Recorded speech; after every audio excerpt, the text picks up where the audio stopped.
Hi everyone, how's everyone doing? So I just realised I haven't done a TV programme review for a while. When was the last one that I did? I think the last programme I've talked about, I've done quite a few TV reviews, documentaries. So Until I Kill You, that was a drama that lots of people have been talking about. The Fear Clinic, I've been reviewing that programme. And one of the programmes I watch, not all the time, but I tune into it quite a lot, is First Dates. So Dinner Date and First Dates have been going on for quite a while. And I think, as with most programmes, when they first start, they're really interesting, and like, you have really quirky people on there. I think as the programmes become more popular, a good example is Come Dine With Me, Ramsay's Kitchen Nightmares, all these, the authenticness goes away. It's like, because they think people just want to see a particular format, so then they script it a bit more and then they choose people, so it feels a bit more fake.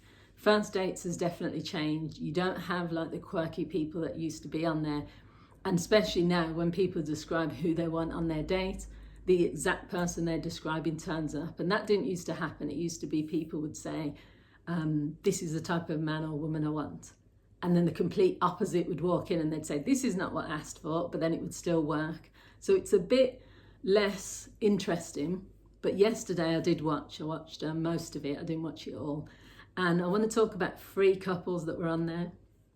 So, and you have to go back to, you can go on 4/7, which is the catch-up channel for Channel 4, and they'll show the repeats. But also there's a lot of the clips on YouTube. So the first couple, well, they were not a couple, first set of people that came into the restaurant was a 61-year-old woman. She's she doesn't look 61, she looks good for her age. It was a black woman, or she was either biracial or black. 61 years old. She did look good. She looked good for her age. She was seeking a relationship. She had breast cancer, and then she recovered from it, and she realised life is too short, so she went out there. So this is one thing that I will say. Everyone's different. Some people on their very first date will talk about something really serious, or they'll go really deep into something emotional. There's nothing wrong with that. You might meet the sort of person that can connect with you because you tell them you've been through an illness, you tell them you've been through a bereavement. I personally have never done that on a first date with someone because it's too much to me, I'd say, of a risk. It's the risk both ways, because connecting with someone and sharing something really deep, that person can get to know you. But the other side is, because you're complete strangers, it's not a risk I would take to open up about something that deep. Now, the thing is, they were getting on really well. So the person in front of her, he gave her a little gift. They were clicking, and I was thinking, oh, this is a good match. They had when you're looking at the date from the outside, it looked like they were enjoying themselves. At the end, she was shocked. And I think I was a bit surprised, because he said he doesn't want to see her again. He said there was no spark. I can't guarantee that it was because she shared that story about having like breast cancer and having like this reflection of she wants to live life to the full. But that probably did have some play a role in it, because it was probably too much that he had too soon. What do you guys think? I don't know, and we don't know. He might, if you spoke to him separately, he might say that. But to me, they looked like they were having a good time. He said the spark was there. He was complimenting her. So yeah, he ended up saying he didn't want to see her again. She was a bit surprised, and she said she thought that when he gave her the gift that it meant something and things. But yeah, they went their separate ways. So the second couple, or people that met, there was a girl on there who, when sometimes you see someone and you think, this sort of person is really irritating. Young, she does that extreme tanning thing. She's got fillers in her lips. How she speaks is just a bit, maybe it's just her age, or it could just be that, I'm not going to call her a chav, but she's got that type of brash thing. But then I started to like her. When you at first you think, oh gosh, she's irritating, but then you start to like her because she is herself. And there's lots of people like that.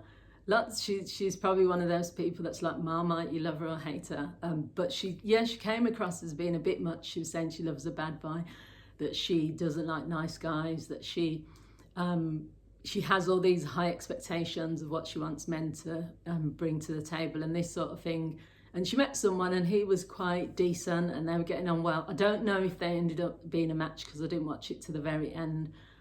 But she got annoyed because he didn't compliment her. And I was on her side actually a little bit, because he said that he doesn't compliment women because he goes shy if he really likes a woman. But she had a point. If you're all dressed up and you look good and you're on a date and you've been on that date for a while, you want at least one compliment, you know, oh, your dress is nice, or oh, I like your hair or something. She had no compliments, so she didn't know how he felt about her. She was getting advice from her mum about what type of man she should go for. And her mum was saying you should go for someone who's reliable, dependable. She was going, oh, she's rolling her eyes like, no, I want someone who's exciting. Typical, you know, of that age, like, you know, in her 20s, and like, is all about looks. And she was saying she wants someone with a particular car. So when he said he had a van, she was like, oh, you know, but I liked her. I think she's got potential. And I don't know, I think if I had to guess, I might watch the rerun, that they probably did go on a second date, because he was attracted to her, but he just didn't give her the compliments. And she was saying that she needs a nice guy instead of a bad boy, but she's going for the wrong type of men. So that's why she's on the show. So that was interesting. The third set of people were they were both 19, but they were both you could tell they come from privileged backgrounds. He went to like not a boarding school, but to a, what's it called? All boys school. Talks very well. This is another guy that, like, at first on face value or on paper you'd think, oh, he's a bit quirky, eccentric, you know, he's wearing a cravat, he was in like a suit, he's only 19, he looks about 25, had certain haircut. Normally I'd be irritated by someone like that, but I found him interesting because I think I like the idea when people can be themselves. You wouldn't see a 19-year-old dressed like that, talking like that, and as mature like as he was. He would probably not fit in most places. He said that, he knows he's eccentric, but I liked that about him because he was still himself. And it started off, he met a girl, she's 19 as well, but she's got old-fashioned values, so that's why they put them together. She's already talking about 10-year plan and how she wants to become a millionaire and this. So I liked her as well. I think they're not the same, or they were not similar, but they matched on values, and they matched because they were both different in their own ways. They were not typical 19-year-olds. I mean, they both talked like they were about 35. So they sat down and he was doing all these jokes. She said something that she was ordering a particular type of food. I think she said, I want my meat well done. And then he said, are you pregnant? and then that didn't go down too well. And then they just started like talking to each other.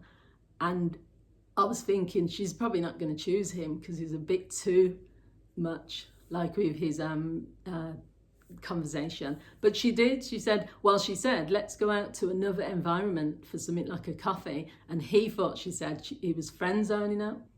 He thought he was being friend zoned. Let's go for a coffee, but not on a date. And she said, no, we'll just go to a different location. I still want to go on a date. And then as they left, he took his jacket off and gave her his jacket. And that's really nice.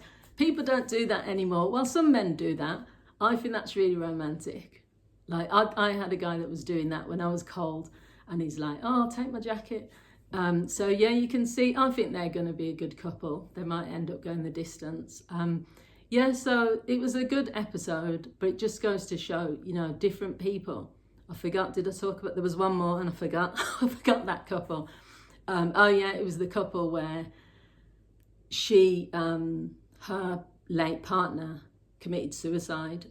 That was another one that was like heavy, but I don't think, you know, I don't know if they ended up together either, but again, it's like, I don't know, do you know when you're watching the programme and it's like, it's really light and they're flirting and you've got all these things happening, and then you hear like a story and then it's like, oh, even my mood changed a little bit, because it was like, I get what you're coming from, but I personally, that was even more heavier than saying you had like breast cancer in a way, because you're talking about your past partner who committed suicide. What is like your date supposed to do with that information? I mean, and I get loads of people are going to probably say, well, that's how someone gets to understand you, but it's the first time you're meeting them in your life. It's not your third or fourth date, it's your first. So yeah, she threw that on him, that, you know, my ex committed suicide, and I felt the heaviness of that. I don't know if they're going to end up seeing each other again, but he seemed like he was into her physically. So I'm guessing that he'll say he wants to see her again.